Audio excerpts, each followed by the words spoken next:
ஸ்டுடியோக்கள் இருந்த இடமெல்லாம் இன்றைக்கி இல்லை. எல்லாம் வந்து ஹவுஸ் கட்டடங்களாகவும் குடியிருப்பு பகுதிகளாகவும் மாறிடுச்சு. ஸ்டுடியோக்கள் போயிடுச்சு.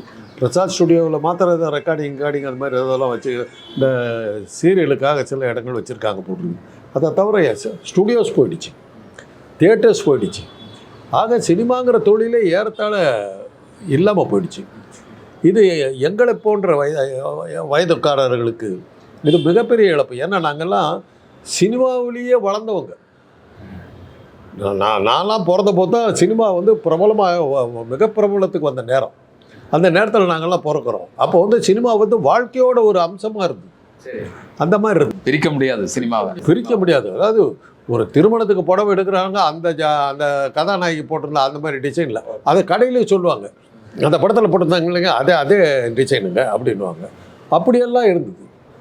இந்த தலைமுடி வாடுறது அந்த அப்போல்லாம் அந்த நடிகைகள் தான் வந்து ஃபேஷன் உருவாக்குனாங்க. நடிகைகள் அந்த அளவுக்கு வாழ்க்கையோடு சேர்ந்து இருந்தது, வாழ்க்கையினுடைய அம்சமாக இருந்தது. இன்றைக்கி அதை பூராத்தையும் சீரியல் தூக்கிட்டு போயிடுச்சு.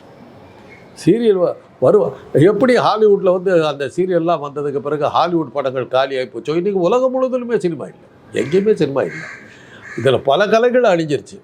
அந்த நேரத்தில் இப்போ ரஜினி போன்ற பிரபலமான கோடிக்கணக்கான ரசிகர்களை வைத்திருக்கிறவங்களுடைய படங்கள் வந்ததுன்னா அந்த ரசிகர்கள் இன்னும் இருக்காங்க, அவங்க கண்டிப்பாக பார்ப்பாங்க.